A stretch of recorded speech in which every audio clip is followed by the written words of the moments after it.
It's been a while, mostly because I haven't had anything to make a video about. But then I thought, hey, maybe I can put that Doctor Who video even further on hold because I really don't want to watch the new episode, and instead make a video of myself reading one of my old stories again. Because my first video on the channel was actually a series of me reading the first story I ever wrote. So I figured I'd do that again, but this time with a much worse story. That's right, it's Skin Deep, which I wrote back in 2015, and it's terrible. I'll also be recreating it using my acting skills, and it will be fun and stuff. So sit back, relax, get the popcorn, and prepare for Skin Deep. Also, it's terrible, so. His wife was buried here, under the tree, right there, upon the hill. He had tried to visit sober earlier in the day, when the grass was greener. But now it was night time, and he was struggling to walk straight. He was here to plant his cross in the burial mound, then move on with his life. All he had on his crumbling mind was plant this thing, and get out of this hellhole. He knelt down over his wife's burial mound and stuck the cross in. Everyone, he slurred to himself, the press, the court, the friends I used to hang out with for beer and poker every night. Everyone I knew and had once enjoyed my time with were pointing the finger my way and blaming me. I was the prime suspect of her murder because there was no evidence to suggest otherwise. Obviously, I couldn't be arrested. I wasn't guilty, as no proof that I committed the offense was in sight. He scoffed and laughed loudly. So we're off to a bad start already. That doesn't make any sense. The rain was starting to fall now. He glared at the smashed cross and then make his trembling way back to the car. His head was spinning and there was no... Yeah, I'm going to stop for a second. I remember showing this story to my dad, and he hated it because of the amount of grammar errors in it. Not purely because of the content, because the content gets pretty dark, and he hated that as well. But I remember him being like, did you even read this when you finished writing it? His head was spinning, and there was no way he could keep his stomach inside him for long. The reason he needed closure with his wife was because he was never there for her. He was at work when it happened, without an alibi to his name to say, "Yes, officer. Yes, Tommy was working as normal, sir." No, nobody had seen him, so everyone figured he was to blame. He faked a prayer as he stumbled away from the tree. Why would he fake a prayer? Who's he faking it for? Anyway, then he stared up at the cloud-soaked sky, and he roared. "I hate you, God! I hate you! Why did you put me here in this horrible circumstance? Do you not care for me, Father?" He tore open his car door and sat inside, tears gushing down his face. He felt utterly lost.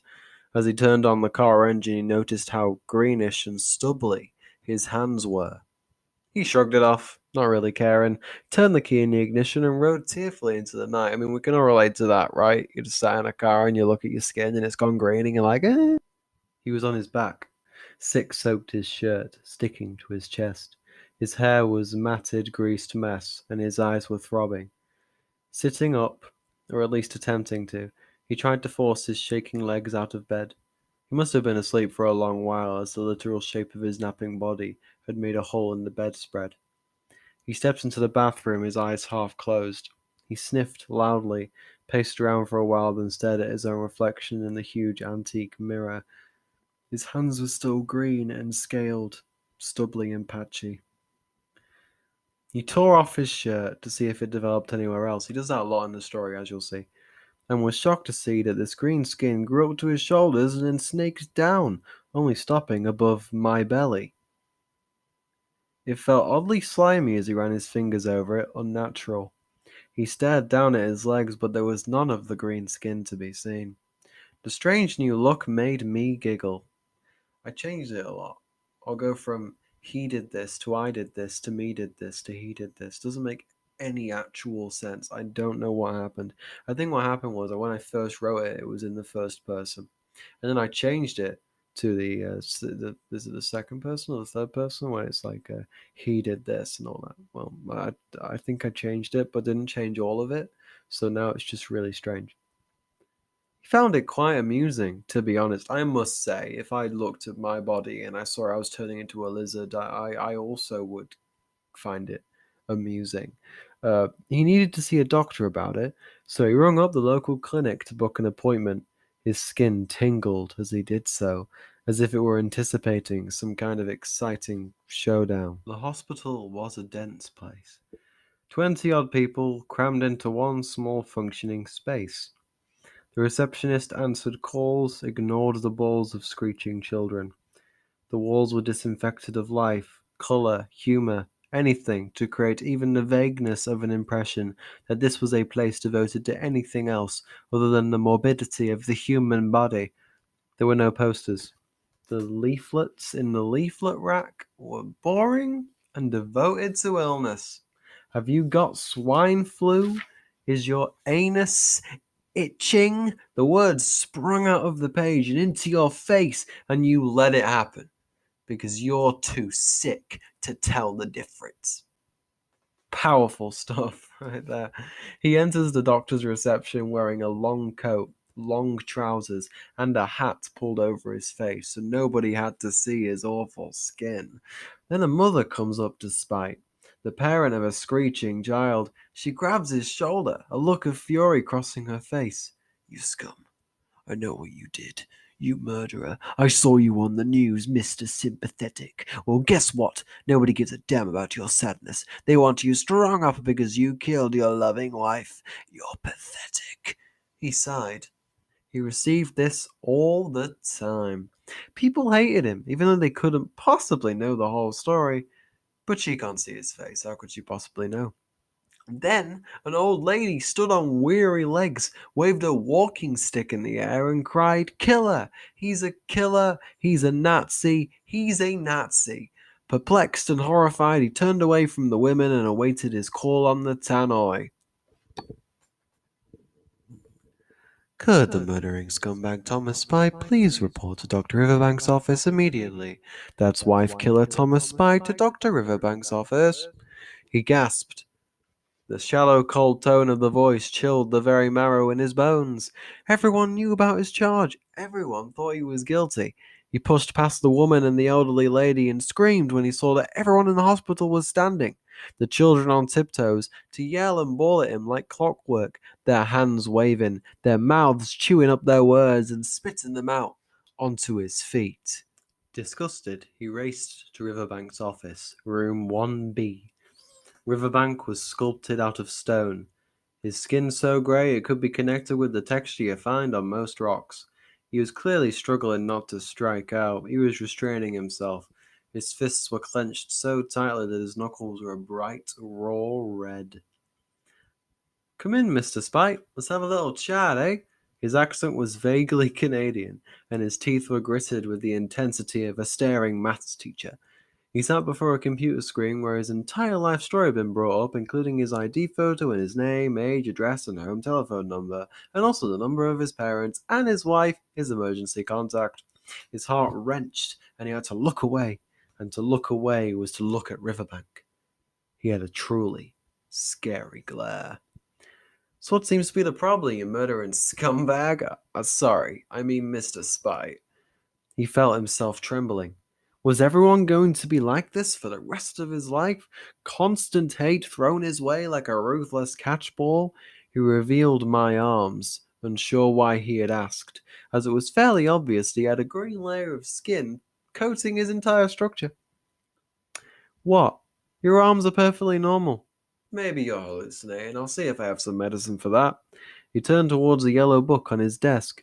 Are you blind? He gasped, looking back down at his body to make sure. Yes, it was definitely there. No mistake in it.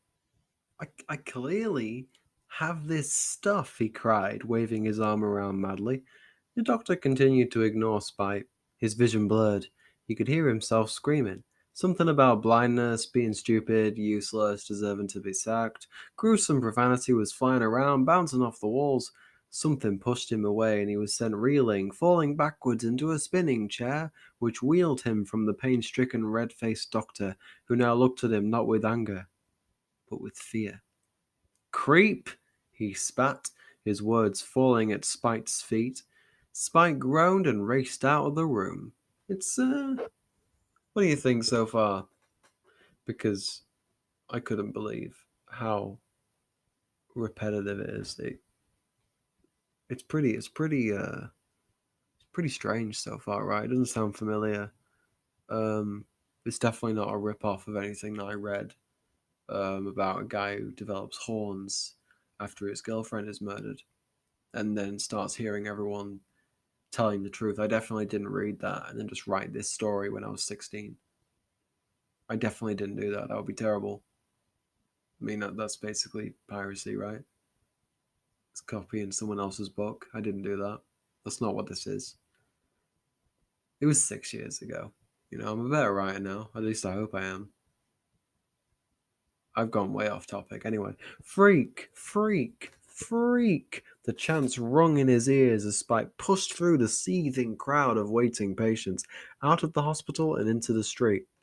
The sun beat down, its glow not a beautiful bright, but a cruel whip, lashing him as he left through the swinging doors of a room now alive with hate. He stared angrily at his skin, a pulsating green, his arms revealed by his short sleeves, his ankles, my neck, some of his face. Oh my. He ran to a man in overalls and grasped his shoulders. "Can you see it?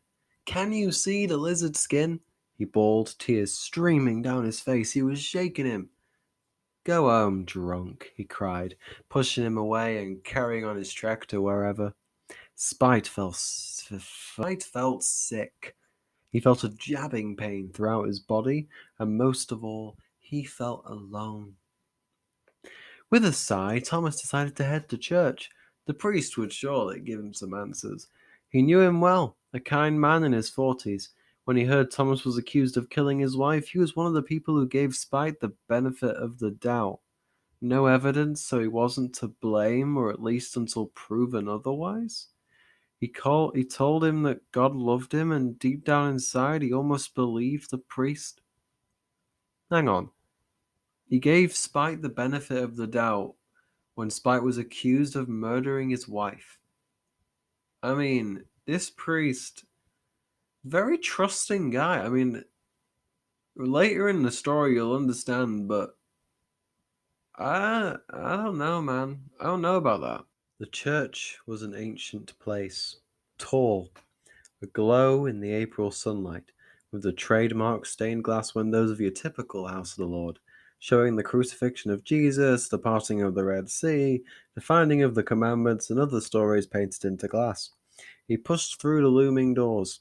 As usual, inside, all the pews were set up for service, and the priest was dusting off his glasses on his robe and reading through a huge gold-lined Bible.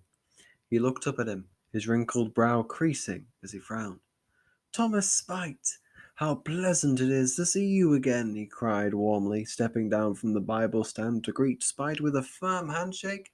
Thomas looked up at him. He took off my shirt and flung it aside. The grammar's so bad that when I reread this, I thought that meant the priest ripped off the main character's shirt, but it just means that Thomas took off his shirt again. The priest stared at him. His entire chest was a bright green, shriveled green layer of skin. White spots leaked pus from the layer, and as he breathed, the skin rolled like waves down his chest and over his stomach. I hate this. "Thomas, what are you doing?" the priest asked. "Can't you see the skin I am living in?" he roared, pulling his shirt back on with disgust. "Are you as blind as the rest?" The priest shook his head. "My son, your hardships and the loss of your wife have driven you to the edge. Come, sit with me. Talk to me. Can't you see? It's like a lizard skin." All I see is a scared, confused man who has lost his way. "Now sit. Let us talk. Let me help. Begrudgingly, Thomas sat on a nearby pew. The priest sat beside me. He faced away from him. Do you see what I mean? He looked at the clean stone floor. Have you lost your faith, Thomas? The priest asked. I don't know, priest.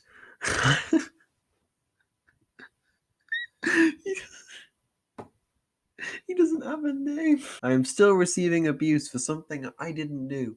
No forgiveness is coming my way. No higher power of sympathy to me. If they did, why force me to wear this green skin nobody else can see? Why make everyone around me call me a freak, a murderer, a monster, when I am as innocent as you, father? Priest nodded slowly, taking in what his friend had said. God loves us all, but can't control free will. God doesn't tell people to rant at you and make you feel small. That is their choice, not God's. God created us and He gave us the power to use what He had given us to create something beautiful. He made the mistake of giving us all feelings, personalities, and characteristics.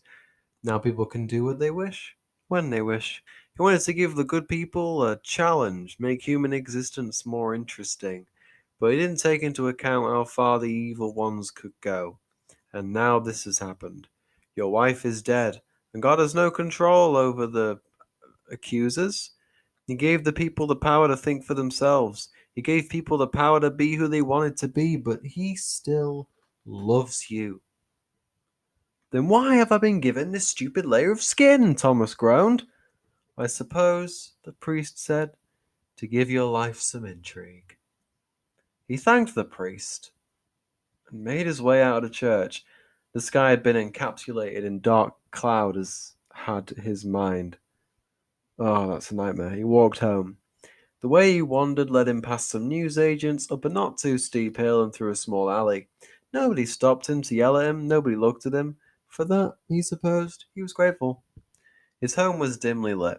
There were a few posters on the walls, a toilet, a shower, a kitchen full of pots, pans, a fridge, 6 cupboards, a microwave and dishwasher, and an old-style radio he bought off a market a few years ago. The living room had a TV, a small crystal table with a vase that had roses in it, a cupboard that contained all the expensive china he owned, a small shelf of DVDs, some great films, a Beatles CD crammed between Brazil and The Grinch. You don't need every detail, young Sam. So my laptop froze, and then I couldn't get the edit up, but luckily it's all still here. It is a bit darker outside though. He turned on the TV and tried to relax, and here comes a twist. You never would have seen this coming. A diary entry, 9th of May. Dear diary, he's scaring me. The way he looks at me like I'm nothing. I ask him for support. The baby inside me dragging me down. He refuses abruptly and stalks into his study. I hate him. Well, I don't hate him. I love him. But it's when he gets mad, when he shouts, how he screams and punches me right in the mouth, how he kicks me again and again and again. But he couldn't relax, he needed a drink. And besides, there was nothing on, not at this hour. There was a knock on the door. Oddly unsettled, he went to answer. A lady in a police uniform stared at him. We had some reports of you screaming at the top of your lungs in your house, sir. Is everything okay? Thomas frowned. I wasn't screaming. Sure, come on in. I'll make you some tea. She nodded and entered. I'm Officer Wheatley. Thomas spied. Wheatley followed him into the house, looking at the walls with a look of fear. Thomas turned to her. Are you okay? He asked. She looked at him sharply. There is blood all over the walls. What are you talking about? He snapped. Mr. Spite, you're going to have to calm down. Getting angry will do you no favors. Can I look further around your house? Thomas nodded begrudgingly. You won't find a thing. Not a thing. She walked through to the living room. I should give you a content warning here. It is about to get really dark and upsetting. So, if you're sensitive to that, there's your warning. I was very edgy back then. I genuinely don't know why this happens. It's so unnecessary, but anyway. Yeah, there's your warning. She gasped in horror. Thomas ran to her, looking at what she saw. He saw nothing but the mantelpiece. What? You can't see this? She cried. Then he looked again and he saw. The mantelpiece was covered in blood, and atop it lay what looked like the carcass of a child. The officers screamed, backing away quickly. Thomas turned on her. Don't yell. You'll wake up the kid. And then she fired the taser, and he fell, quivering to the floor. Diary entry, 9th of May. Dear Diary, I guess the warning signs came up when he started displaying his temper. He would often explode in a fearsome rage if I so much as sat in his special chair in the living room. Before the marriage, it was never like this. We were happy, content, in love. But then he started acting weird. Like, he'd often have severe tantrums, sometimes even attacking passers-by for no reason. When I became pregnant, he freaked out. He called me all kinds of names. Accused me of poking holes in his condoms. I reminded him that he hadn't worn one.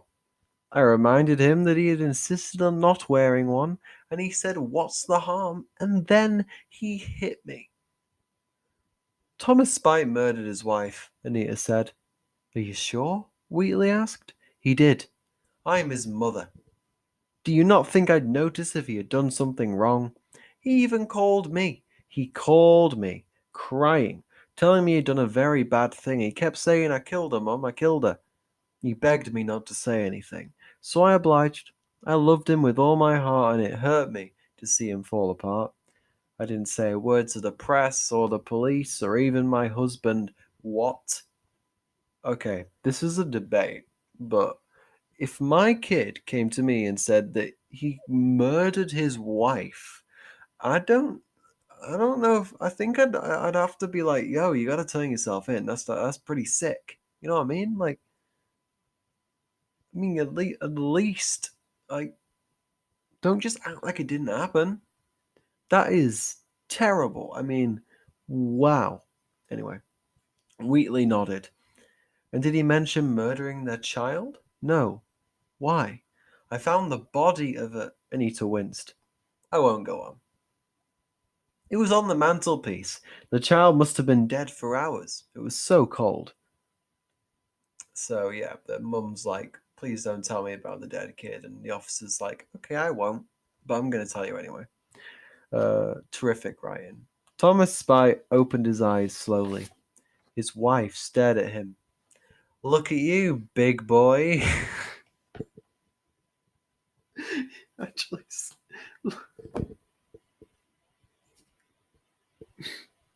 look at you, big boy. What? Thomas groaned. I didn't do it. They found the child. They know you did it. They got your mother to tell all. I thought I could trust her. So you admit that you killed me? She cried, tears falling down her cheeks. Thomas sighed. I killed you. I did, and I am so sorry. With that, the skin began to vanish until his natural skin was all that remained. He lay there, transfixed by the pink flesh in his hands. Goodbye, Thomas, his wife simpered. He glanced at her, but she had already faded away. Thomas stared at what stood there instead, a huge green monster. You admitted to your crime. I'm surprised you actually came to terms with it in the end. What are you? I am your conscience. I am the embodiment of your feelings, your regrets. Thank you for showing me the light, Thomas muttered. The monster grinned. Light? For a murderer like you, the path ahead is filled with pain and darkness. You admitted your crime. Now you must live with it. Thomas shivered and closed his eyes tight. When he reopened them to counter the monster's statement, it had vanished. He was alone. Dear Diary, today our child was born. Thomas pretended to be happy, a false smile as he cradled the child in his arms. I promise nothing bad will ever happen to you, he said softly. That night, as Thomas put Junior to bed, I stared at my reflection, reflecting on the skin I lived in.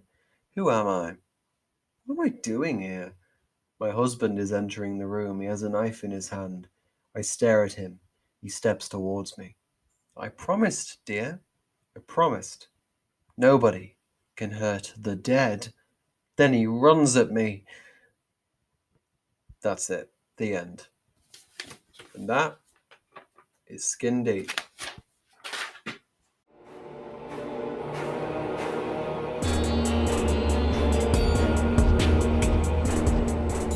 So, you've reached the end of the video. And I'm wearing different clothes because it's a different day. Because this video took all day yesterday to export unfinished. And I hadn't recorded this little extra thing yet to say thank you for watching. So that's what this is. And we're going to do it now. Thank you so much for watching this video, guys. I hope you enjoyed it. So yeah, stay tuned and I should have some more content coming to you very soon. But in the meantime, wash your hands.